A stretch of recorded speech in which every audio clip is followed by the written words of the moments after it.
Hello, this is the supernatural, paranormal, extra spooky episode of the EP Culture Beat podcast, the underworld source of El Paso, Texas. Come along with us as we venture into El Paso's paranormal realm. Prepare yourself for eerie interviews and tales with Heather Shade of Lost El Paso Paranormal, Leon Baker of El Paso Ghost Tours, and Ramiro Galvan of Paranormal Research Investigations El Paso. Let's begin with Heather Shade of Lost El Paso Paranormal.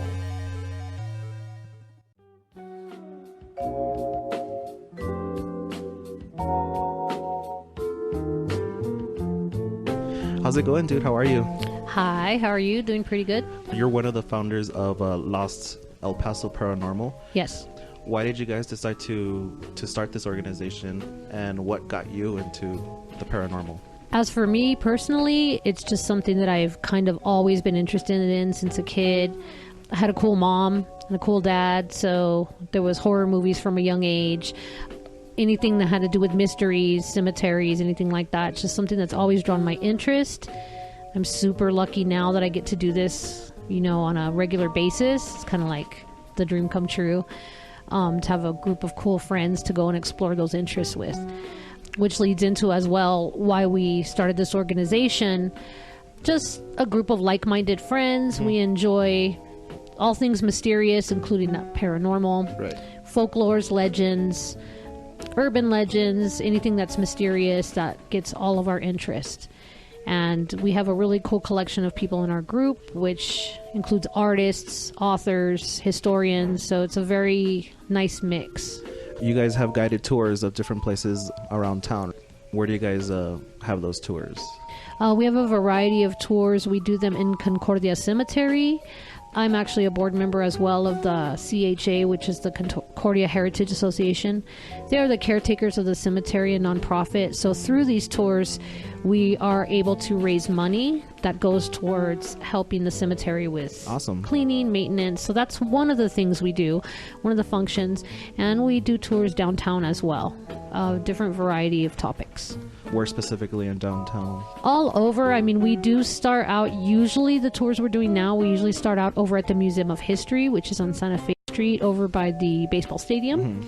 And then it's a 2-hour walking tour where we walk through it depends on what the topic of the tour is. For example, if it's our brothel tour, we're going to be going down Mesa Street, which used to be where the brothels were. If it's just the general downtown tour, we're going to kind of be walking all over. We hit San Jacinto Plaza, Camino Real, the Plaza Theater, and you're going to hear history of those places, but you're also going to hear the legends, the ghost stories, the unsolved mysteries, and personal experiences. What are some of the tales that you tell them? Gosh, there's so many. For example, in the Camino Real Hotel, there's a very infamous story of the lady in white, who is a woman. She has been seen inside the hotel in the basement, which would probably scare me to death. Seeing this lady in a long white dress in the basement, very sad, melancholy, sometimes with tears on her face, and nobody really knows her origins or who she is. But that's a story that's been around for many, many, many decades. Any others that you can share? One of my favorite things about downtown that I like to share with people, because it's always kind of surprising to some, a lot of our early cemeteries were in downtown. This is before Concordia was established. You had different graveyards, say more like Boot Hill type cemeteries that would pop up in places. Right. You can imagine... Like out of necessity, right? Right, because there wasn't an actual localized graveyard or cemetery. Back then there was no law against burying a body wherever you buried the body. I mean, you could, if you wanted to put, grandpa in your backyard and stick a cross in the ground, you were perfectly legal to do that. Wow. So sometimes there'd be a vacant lot or just kind of an open area somewhere, and people would just kind of go to those to become a burial ground of sorts. So you can imagine in downtown, with that foundation of being built over cemeteries, well, you can imagine the paranormal energy. That kind of energy. Right. Wow. How do you guys put together your tours? It's a lot of research. One of my favorite places to research is the main library downtown, because they've got the Heritage Center in there with a lot of El Paso history-specific books and photos. You can go in there and ask the lovely ladies in there, I'm looking for Chinese history, or I'm looking for history of Santa Fe Street. They will put stacks of stuff in front of you. You just dig and dig and dig until you find, sometimes find corroboration for some of these ghost stories, or just interesting history, things that, maybe not everybody might know about. Cool. And then, of course, after that, you go into planning your route and how you're going to walk and how you're going to tell the stories. There's a lot that goes into it. Have you guys had paranormal experiences while doing these tours? Yes, definitely. We have, our guests have. We always highly encourage people to bring cameras, take pictures, it's your tour. We want you to have fun, get the full experience, and we always have guests that get cool pictures. It's very, very common. We've had people that have seen apparitions, heard things. One of the most interesting ones I can throw out really quickly is we had a lady that asked us one time, what's the big horse statue? What's that? And we're like, horse statue? She goes, yeah, there is no horse statue in Concordia Cemetery. She said, I saw a life-size silhouette of a horse. We're like, where? And she showed us, and there's nothing there. Well, that area used to be one of the early areas, locations of Fort Bliss, and there were lots of horse stables there. So just things like that are interesting to us because here's this lady seeing a horse in the middle of a cemetery in the middle of the night without knowing that history per se. It's pretty cool. About the photographs that people take, what should one look for if they find themselves on a tour and taking photos? Well, the first thing to watch out for is dust. We get a lot of people that, orb photography is very popular nowadays, and people see these little round circles that pop up in your photos and quick to say those are spirits. There are some examples of orbs that can be considered unexplained or paranormal, but I would say like 99.99% of those orbs in your pictures are dust or bugs. It's going to be very rare that you're going to get that true orb. And what that would consist of would be, like, one of the characteristics would be like if it's glowing or emitting its own light source. Things of that nature. An easy way to tell, I can tell you really quickly on an orb, if you zoom in on it and it looks like a smiley face, a happy face, that is a dust. The nucleus of a dust, if you zoom in really close, it has a weird appearance. It looks like a smiley face, has two little dots and a little curve on the bottom. That's a quick and easy way to tell, do I have an orb or do I have a dust? That's one thing I would mainly tell people to watch out for, because that's one thing that people tend to think is like, oh, I have a ghost. It's very easy to mistake. Of course, smoking, any kind of smoke, you don't want to be smoking a cigarette, puffing a cigarette while you're taking pictures. I mean, that's going to come out in your photos. Be aware of your breath. If it's a cold night, you can easily photograph your breath and think that's a ghost. Camera straps, things hanging off your sleeve, things of that nature. Cases on cell phones can sometimes make reflections and be misconstrued. When you're looking at a paranormal photograph, take into account all those things. And if you discount all those things, then you might have something there. But you do have to also think about the natural explanations as well. Cool. In your research, what kind of things have you found that have shocked you? Well, I can say for sad stories, one that I've always found to be very sad, which is a story we talk about both on some of the downtown tours if we go by the plaza and also in Concordia, is the story of Lawrence Wimber. He was a young boy who was about 15 years old in 1909. He was actually stabbed and killed over by San Jacinto Plaza when President Taft was here in town visiting. It's a story where there was literally thousands of people in the plaza to see the president. This young boy was there too, and nobody saw anything really to explain what happened. He just was, next thing you know, he had been stabbed, sat down on a bench and bled out and passed away right there. They had to cover his body with a American flag because they couldn't move him at the time. They couldn't get a carriage into where he was. There was just so many people there to see the president. So it's always been just a sad image to me that he was just lying there. That's real sad. And for a very long time, his grave in Concordia was unmarked. Didn't even have a marker or anything. It's considered one of El Paso's oldest and most famous unsolved mysteries. But now, thanks to say, because of ghost tours and things of that nature, donations, he does have a tombstone that was put in a few years ago. As for shocking, I think One of the most shocking things I found is getting into, like in downtown, I've always heard a lot of rumors about things like underground tunnels and underground swimming pools in the basements of hotels and things like that. And one of the most craziest things has been get into some of these places and actually find that they do exist. Like in the Bassett Tower, it's always been an urban legend that there's a swimming pool hidden down there somewhere in the basement. And we did get to go in there about 2 years ago, and we found the swimming pool. Yeah, there's a full-size swimming pool and a whole thing down there, hidden in this dingy basement. It sounds sinister a little bit. Yeah, and it's weird. It's like, why? Or more like a speakeasy. Right. That's kind of the vibe it had. Kind of hidden away from everything, a place where you could go down and do who knows what and have a party. And then, like I said, finding tunnels in Sunset Heights, in various parts of downtown. It's always very shocking to me when you read about something that you think is like, yeah, right, that's a story, or that's exaggerated, embellished. And then you find that it's real. It's like, whoa. Is there anything else that you'd like to add? Well, just come on out and check out our tours. One thing that we do like to do is we love to get you out there with the ghost stories, but then when we have you, we give you some El Paso history. And we hope that hooks you into becoming more interested in your city, your culture, and not just of El Paso, but of the whole Southwest area, because we live in a really cool place. We really do. And there's lots of cool things to be discovered when you start poking around. It's really fun. Thank you for being on the show. Awesome. Thank you for having me.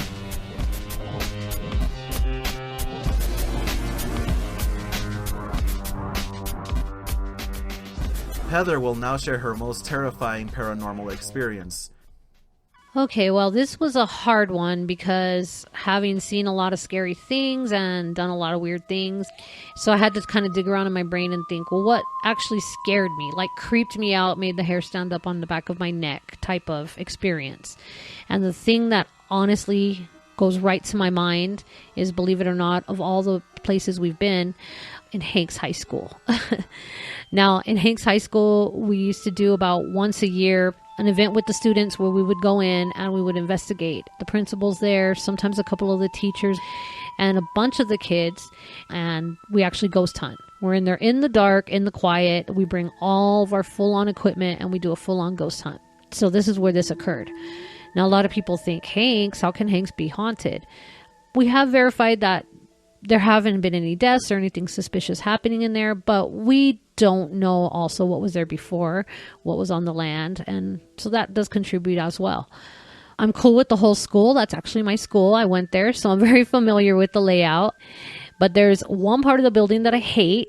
I hate it in the daytime. I hate it in the nighttime. I don't know why. I hate that part of the building. And it's back in the theater area of the building where the performing arts are. It's a long hallway, kind of separated from the rest of the building. Very, very tall ceilings with rooms off to either side. They have music rooms back there. Now, when we've gone back there in the night, in the dark, I don't know why, but you step foot into that hallway and it's the worst feeling ever. You just feel like you don't want to be in there. You feel like you want to get the heck out of there immediately. It's super uncomfortable. And I've been in every kind of scary place you can imagine, and that doesn't happen to me. So that's unusual.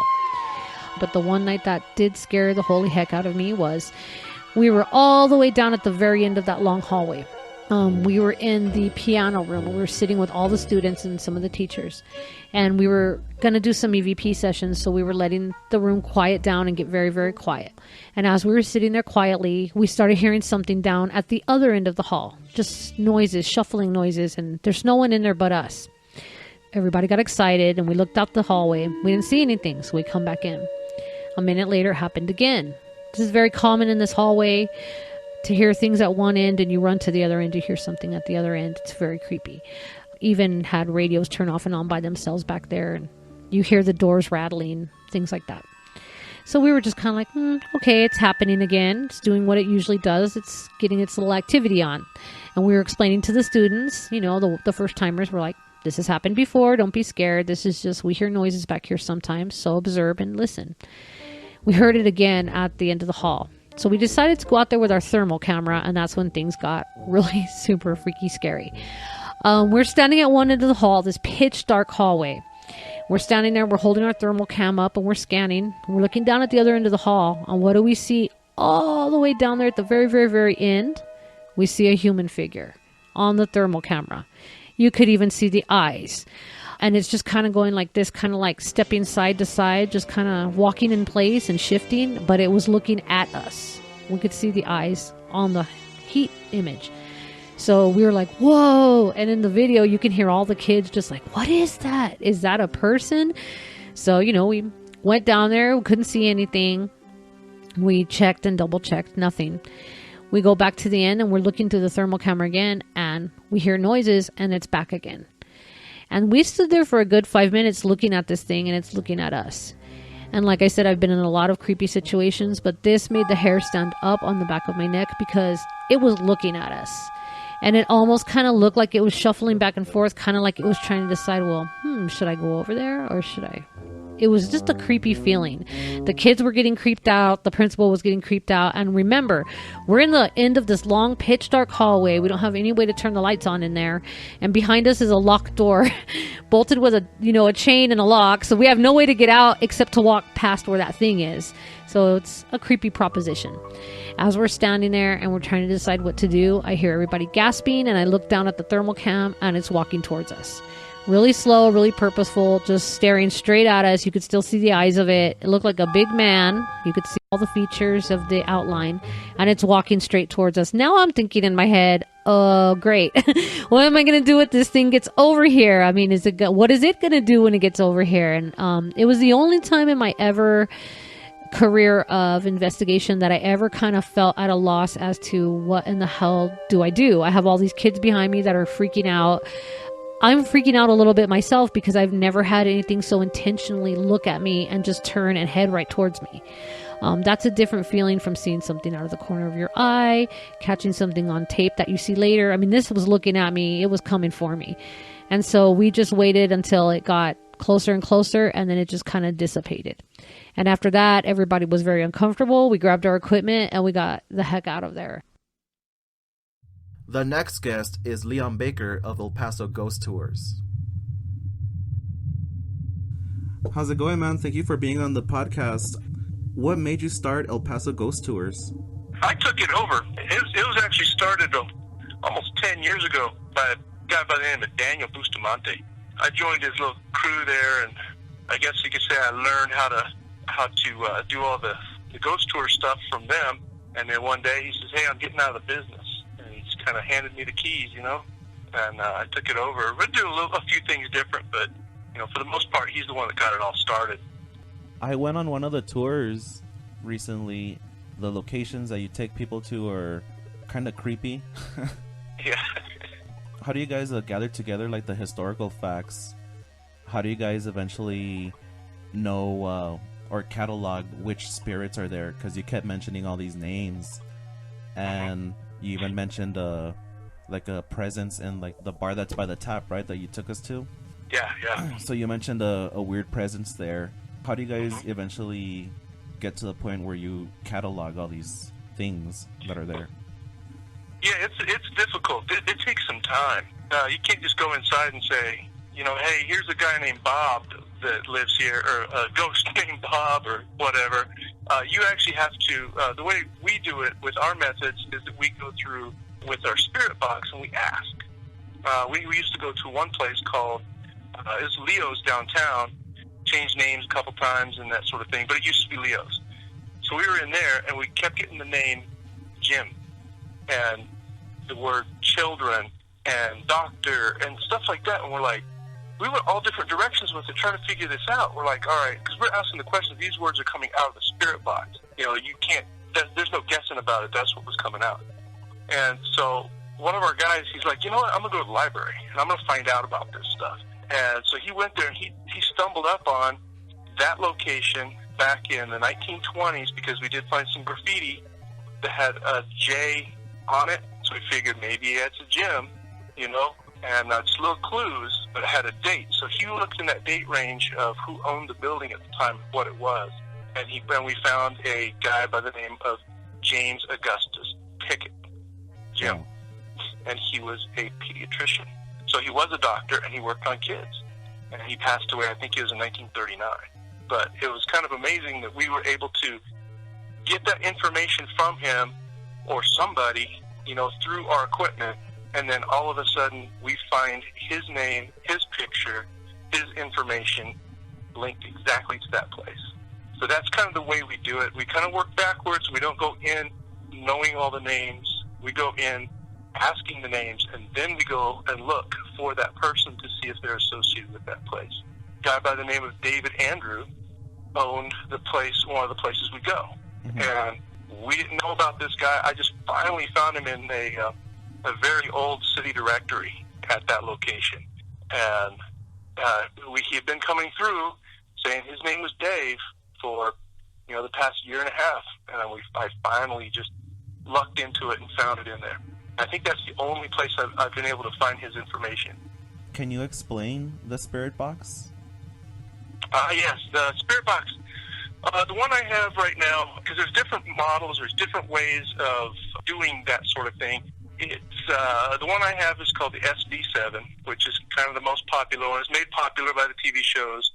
Ghost Adventures, I think, is the ones that made them popular. But there are several different types. They do almost the same thing. You can even make these things with Radio Shack radios. They're called Shack Hacks. They don't work as well, but they still do work.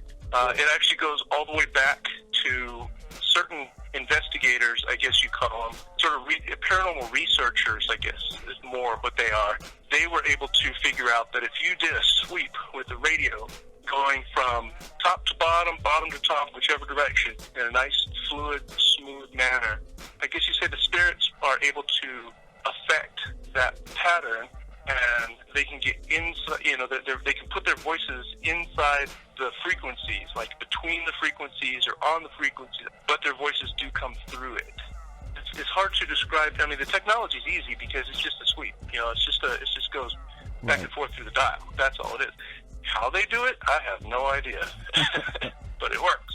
The tour included a stop at the De Soto Hotel located on Mills Street, right? That's correct.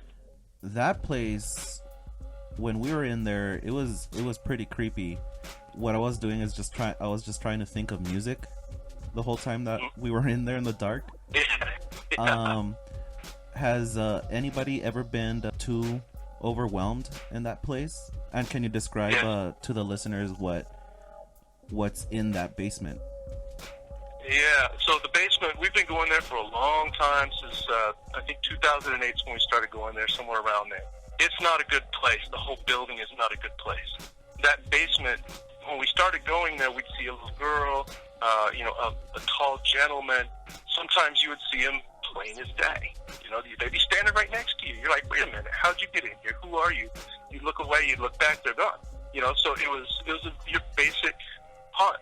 It wasn't anything really bad. There was something that was kind of bad. There were shadows moving around and stuff like that. And you could see the shadows. Shadows aren't necessarily evil in themselves. They're more of an animal type thing. But you'd see them. But now, over the years, it has changed. Now we're seeing a very large entity. I actually saw it this weekend. I think somebody standing next to me also saw it. It just looked like a very big thing. Big person. Very big. Right. And there's something small that looks like a Jawa from Star Wars. A lot of people have seen that thing. There's things that are small, almost like a dog spirit. If you ever see it, you're like, that could have been a dog, but I'm not sure. It's low and it's fast. So we don't know what they are. We know they're not human. We know they're not really good. But we're pretty sure that whatever's there nowadays is kind of evil. And it's getting organized, I guess you'd say. It's taken them a long time to get organized, but they're kind of bringing their energy level into a more pure, I guess you'd say, evil energy level. Jeez, so we have to go in there and be very vigilant, and we have to monitor our own bodies, to make sure we're not getting sick, feeling bad, something like that, because people do, like you said, they get overwhelmed. We did almost every weekend. We have some people get almost like anxiety attacks when they go down in there. Mm-hmm. Some people can last for maybe 2 minutes and they're done. That's it. They're like, I got to get out of here. Some people get halfway through it and they're like, that's it. I can't take anymore. I got to go. And but they get like a sick feeling in their stomachs. Sometimes they just break out in a sweat. It just varies from person to person. While I was on the tour with you guys, I had 2 fresh packs of batteries, of AA batteries, and both of those packs were drained immediately. it happened almost immediately at the Tesota Hotel. Yep. Can you explain kind of why that happens? No, I can't. It happens to us too. I don't understand it. A battery is just basically two different chemicals that are kind of being separated from each other inside a little container. Why would the batteries get drained? I don't know. I mean, I do know that if the battery is by itself in your case, there's nothing. It's going to be new still. You pop that sucker into your equipment, all of a sudden it drains them. You know how long your batteries last, and yeah. And it's the same way for us. We'll pop new batteries in there. 15 minutes later, we're putting new batteries in again. And I don't know. They just pull the energy off anything that they can, and I think they just find it easier to pull it out of the stuff that we're using. It could be because that energy is alive and it's flowing, and they can pull it out of there faster. Weird, man. We have a lot of electronic issues. The first place we went, we have a lot of electronic issues there, not only with our equipment, but people that come in, their cell phones will do weird things. Cameras will take just odd pictures that are obviously something went wrong with the camera when they took that picture, but it'll happen once. They'll take one picture, or maybe a couple of times in that, they'll take a picture, there'll be little weird lines through the picture, or their phones will just shut off and then turn back on, like mine does quite often in that place. It does some really weird stuff with electronics, and you saw that. I wouldn't be surprised if you hear some very odd things in your recordings too. Yeah, I kind of did hear some weird anomalies. Is there anything else that you'd like to add? I will just say that if you've been on my tour before and nothing happened, it goes on a weird cycle. So if nothing happened that time, come again, because it might be at the peak of the cycle where you have a lot of activity. It's like a 3 to 4, maybe 5 week cycle that we've noticed, and we haven't really documented because we're only going there once a week, so it may be a little different than we're thinking it is. So it wouldn't help to document when the cycles are, but we kind of keep it in the back of our minds, like, oh, you know what? Now last week was pretty good. The week before that was really good. So next week it's probably not going to be that good. Even when it's not that good, we're still getting activity. We're still witnessing things. So cool. So if you get on it and nothing happened, come out again. I can't guarantee anything, but there's a good chance something will happen. Thank you for being on the show, man. No problem, man. It's been my pleasure. EP Culture Beat participated in Mr. Baker's ghost tour, and the following is audio recorded from that tour.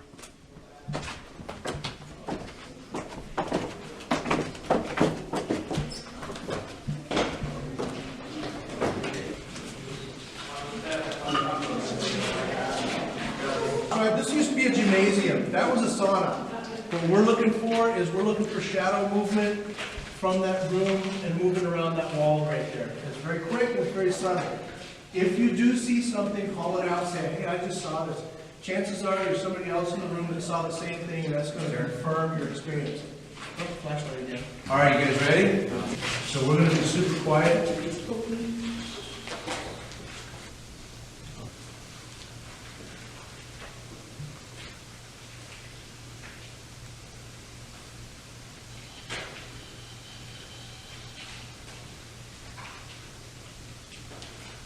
Hello, it's Leon. Got Jackie and Louise, Art, Liz, and Dawn, and Serge, and a bunch of friends. So at the top of the door, did anybody see that? No, I was looking back there. Just like almost like a cloud came down and went back up.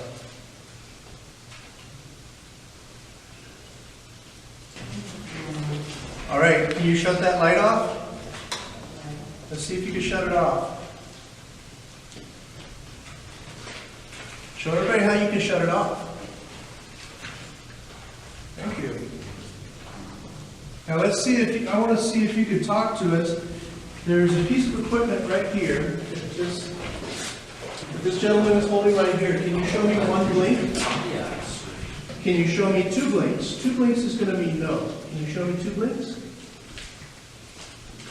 There you go. Awesome. Hey, right away. That's strong too. That's strong too. Can you ask 2 for no? Yes. Hey, Dave. Hi, Dave. We thought we saw you last week. You were standing next to the young lady. Was that you? Awesome. Now also, okay, with that piece of equipment, is Barbara here? One blink for yes, two for no. Is Barbara here? Don't turn off.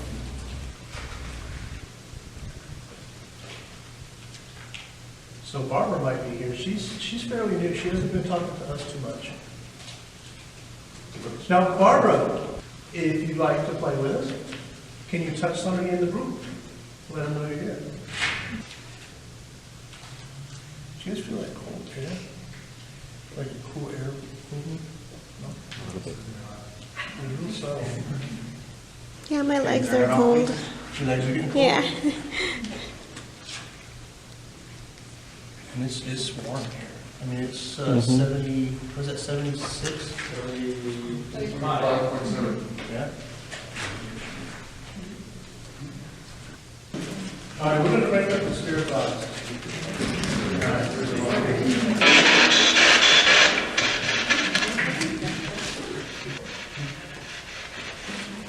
Hello?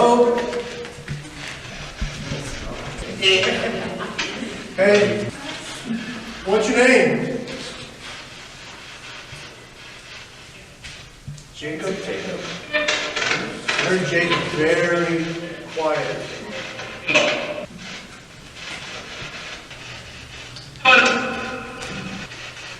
Is Bailey in here?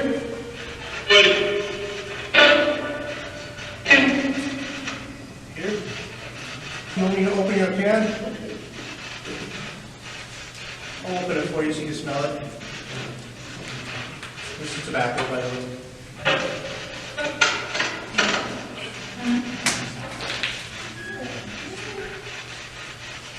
There you go.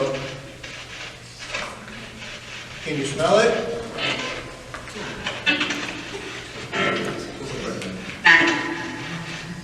Did you get it? Got it?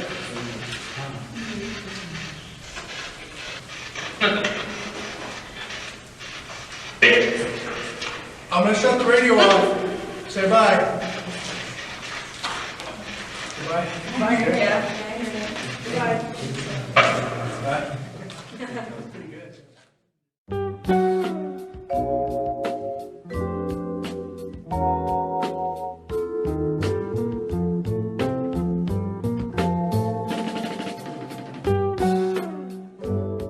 Ramiro Galvan of Paranormal Research Investigations El Paso is the final guest of the show. How's it going, man? How are you? Good, good. Thank you for inviting me. When you guys investigate a location, what do you set out to accomplish? Is there a certain set of goals that you guys, or criteria that you guys try to meet? Well, when somebody comes to us and they tell us there's something going on, we'll sit down and interview them first to determine, do they have a valid claim? Meaning, are they experiencing really something there? Or is there something else going on that's not readily apparent?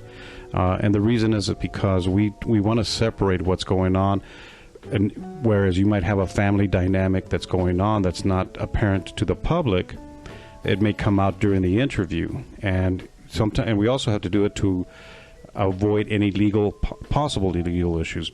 The other cases are where you just have people where they think something is going on, but the reality is it's just natural environmental issues that are going on. Again, we try to find that out during the initial interviews. Once we go through all these interviews, then we determine, is there sufficient cause for us to come in and say, all right, we think you may have a valid reason. And so at that point, we'll come in and then we'll do an interview in residence.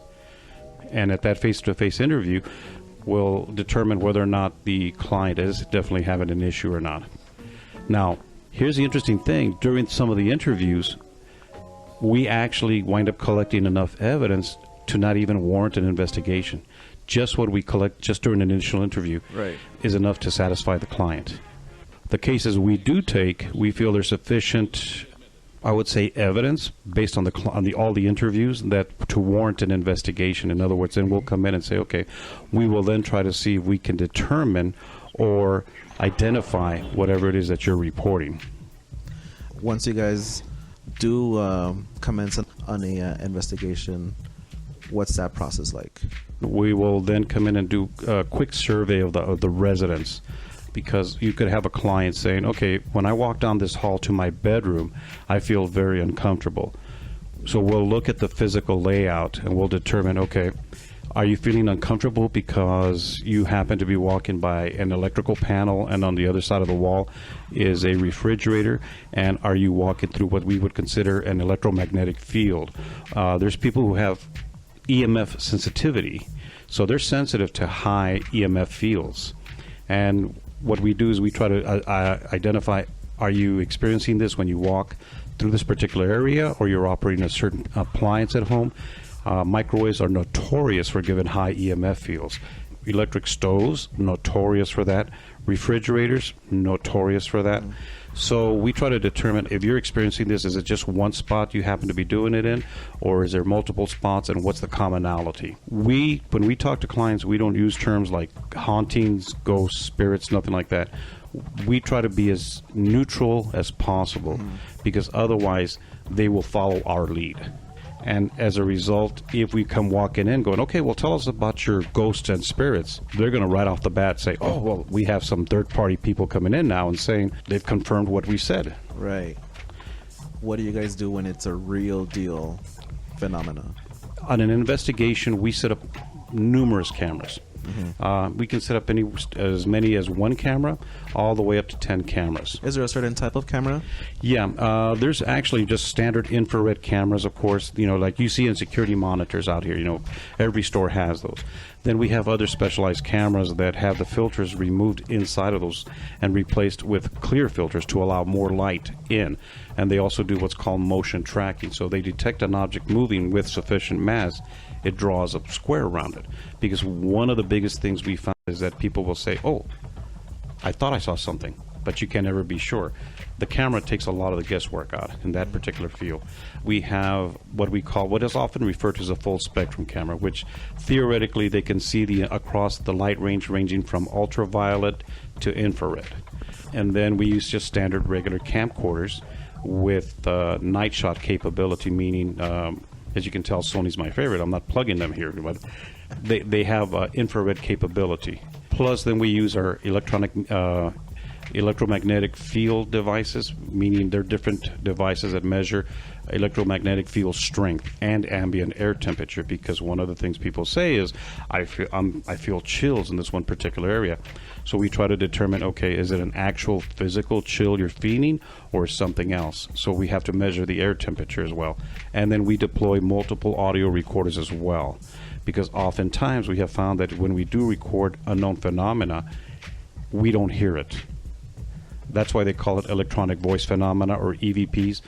And we're still there's people still out on this, but we still can't understand or figure out why it is only electronic devices can record that.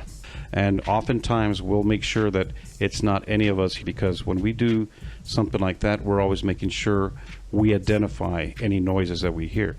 And quite often, you'd be surprised, somebody's stomach growling for whatever reason sounds like somebody talking in the background. So you'll often hear us during an investigation going, that was me, oh, that was my stomach, that was my shoe, that was me passing gas. So modesty goes out the window. If you're self-conscious, it's not going to work here. Can you describe any other equipment that you guys use?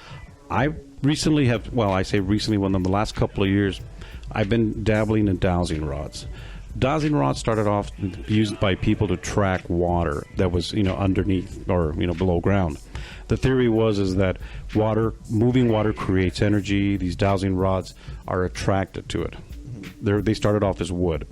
Now you'll find dowsing rods made out of metal, all sorts of exotic materials. The dowsing rods, what they do is they'll rotate freely. So the theory is that, well, let me back up. The physical science is we generate energy. We are like human batteries, okay? That's been proven time and time again. So when we use dowsing rods, what we're doing is we're basically grounding ourselves to the earth. And the theory is that as a result of that, we're becoming like a channel for, if there's energy there, we become a channel, and then the dowsing rods are like a weather vane. When the wind blows, the weather vane turns in the direction of the wind, similar to a dowsing rod. But instead of a wind, the dowsing rods turn in the direction of energy if there's something there. Have you guys run into different classes of energies or apparitions? Yeah, actually, on the EVPs, electronic voice phenomena, they're normally classified as A, B, or C. Class A's are considered something that's recorded, doesn't require any modification whatsoever. Class B's are, there's something there, but with a little bit of tweaking, you can bring it out. Class C's are, you know there's something there, you have to do heavy tweaks to it to try and bring it up, but you can't make out what it says. Now, there's subclasses under there, but that just kind of gets a little bit more detail. So for expediency purposes, either A, B, or C. When we come back to a client, I personally hate having to tweak anything, because then that takes away from the natural or original purpose of the audio recording. So we try to make sure that whatever we present is as natural or as original as possible. The only slight tweaks we try to do is audio enhancement, meaning we try to bring up the decibel level. But other than that, we pretty much try to stay away from anything else, because then, it kind of takes away from its true purpose. Yeah. And what about stuff that actually appears on video? There was a case that we did where they asked for a certain person that had passed away. And they asked for this person, are you there? There's 3 people lined up. One person has a meter. The second person has a camera, infrared camera. The third person working with us that night was a psychic, a medium psychic. As soon as the middle person asked, are you here? I'm not going to mention names because we maintain client confidentiality. As soon as he asked that question, the person to the left of him who had the meter reported a spike in the meter, in the readings. Unknown to him at that time, the camera recorded a mist moving from left to right, going directly in front of him. The person to his right, the direction that the mist was traveling, it was a psychic medium. And right after that happened, she reports, he's here right in front of me. She can feel him. So yeah, we've recorded things like that. We've recorded unknown light phenomena that we can't explain. We have a dark shadow that we recorded in this one particular place. I don't know if you're familiar with it. We were invited to film an episode with a Ghost Adventure show on the Travel Channel. And as a result of our investigation in September of last year, they came in and they investigated not only the Double Eagle restaurant, but the Doña Ana County Jail, which we had investigated both locations. In the Doña Ana County Jail, we actually caught a dark figure peeking around the corner of a hall when the building was locked up and there was nobody in there. So when you have things like that, and you've pretty much eliminated all the obvious things, you kind of start going, okay, what's left? How many locations have you investigated? I would have to easily say, almost hitting 100 locations, Over how many years? Gosh, I've been doing this for 15 years now. Any investigation that sticks out, though? Yes. One of the ones that I did was when I was called in by a federal law enforcement agency here in town. Can't mention names. But they had reported activity in this one location. And that one stood out because we were in there only for a short period of time. And I want to say roughly about 4 hours. Typically, we'll stay there till like 4 or 5 in the morning. In this particular case, we had gotten to one part of this particular location, and some of the local staff had just wanted to tag along. Right. It got to the point where I was like, you know what? I'm no longer feeling comfortable here. And I didn't want to put anybody in jeopardy, because safety is always a priority with us. When we left that building, that has been, in my 15 years of doing this, that has been the only place I've ever had to use holy water after an investigation. So you have experienced phenomena. Yes. What's the feeling you get when it does happen to you? In my particular case, I feel chills, goosebumps, the hair standing up on it, almost like you're in a static. You hit static electricity. Some people feel like they're being looked at or stared at. Sometimes you're going to feel like there's somebody right in there with you. Sometimes you'll feel the temperature drop, and again, it's one of those things where is it a physical temperature or is it something else? One of the theories we have is that when a person experiences chills but the ambient air temperature hasn't changed, that means that they're experiencing what's called a psychical chill. What that means that whatever is there is using their energy to manifest. Whoa. Some people report being touched. That's happened to me as well. Sometimes what happens is that if something is there, they may want to use you. And in my particular case, I feel it as a pain or stiffening in my lower back, and it goes up toward the top of my back. And at that point, when something is that, I have to take steps to push it away. Right. Yeah. But generally, everybody pretty much experiences the goosebumps, the chills, the hair standing on end, those kind of things. How can people contact you, and do you charge? Well, we do this actually as a public service. Okay. We don't charge for anything. All the equipment we use, basically, I pay for it. It comes out of my own pocket. We travel to places. We pay for our own gas. We pay for our own lodging if necessary. And they can contact me at facebook.com/PRI El Paso. Is there anything else that you'd like to add? Based on experience and interviews with clients, I do not recommend anybody going out and looking for these on your own unless you've been trained. And the reason is because when I started off in this field, I partook of some investigations with other groups, and what I saw was people were basically being thrown into these things without any proper training, without any proper background reference. One of the things I have found through personal experience is that you do have things out there that will come after you if they feel that you're the weak link in the chain. So people shouldn't be doing this unless they take training for this. I offer free training classes to people who are interested in becoming a paranormal investigator. And it's 4 classes, 8 hours each total. And from there, we cover everything from the instruments that we use to how to position a camera, how to film with a camera walking, to how to use audio recorders, how to use electronic EMF, electromagnetic field detectors, how to interview a client. We try to train people to maintain a healthy dose of skepticism. One of the other things we also cover in there is we try to train people how to set boundaries and how to emotionally detach from the environment, because nothing will attract something more than somebody walking in there and being scared. By offering a 32-hour class, that tends to separate the wheat from the chaff. It shows me who is truly dedicated on this thing, and it also separates those who have other purposes. Right. I have people who have shown up and want to debate the theological side, and that's not my purpose there. My purpose is to go out there and explore the unknown, try to see if we can document it, and try to see if we can possibly determine if there's a natural explanation for these things. Thank you for being on the show, man. Well, listen, I appreciate it. Thank you for the time. Ramiro will now share his most terrifying paranormal experience. My most scariest experience, I would have to say it would have to be Concordia Cemetery. I went there one evening. Another group had asked me to come in and investigate with them there. I made the mistake of going when I was coming down with a flu. So I was feeling miserable, but I still went. Little did I realize that was going to lead into something else. I'd say about 2-3 weeks after that.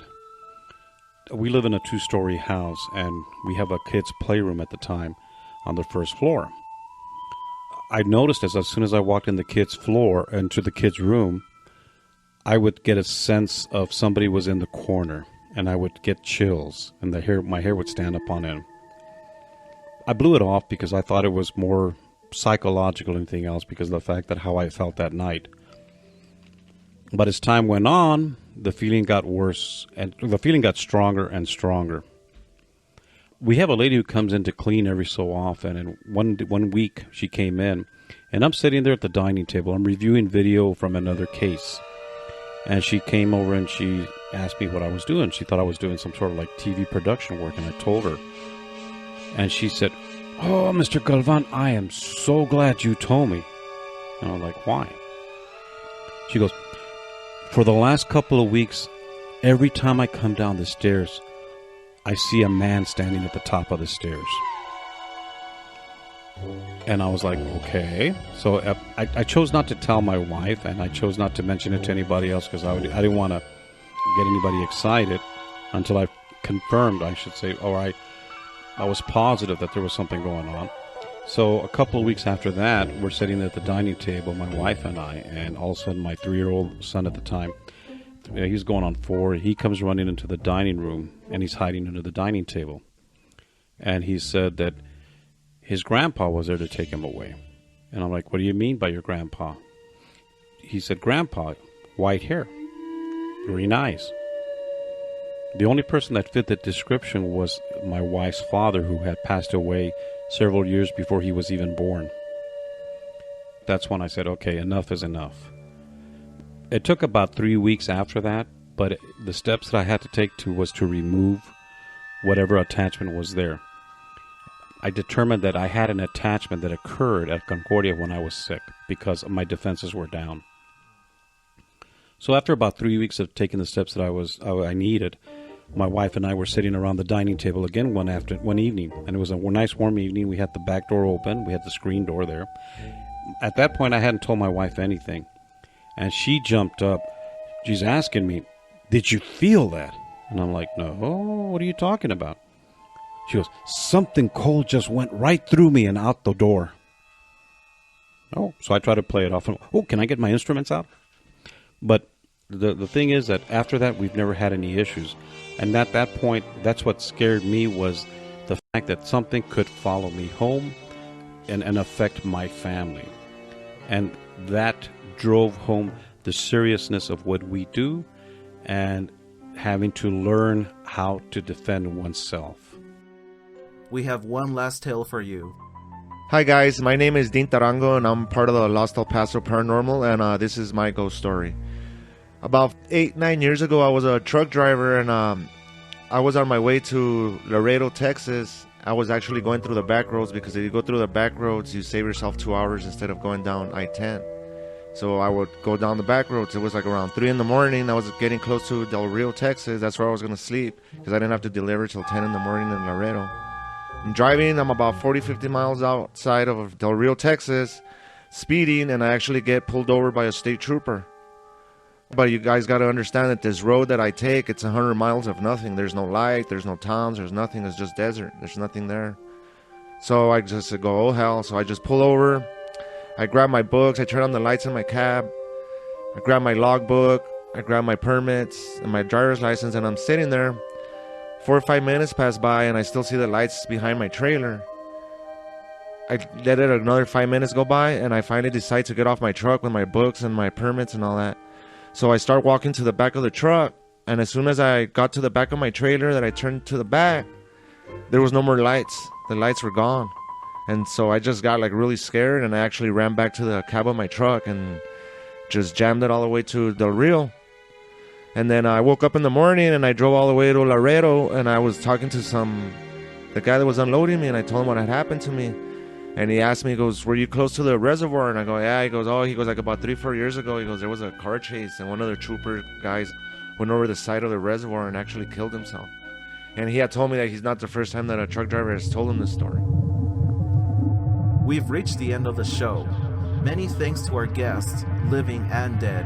Hopefully this episode has not left you trembling with fear.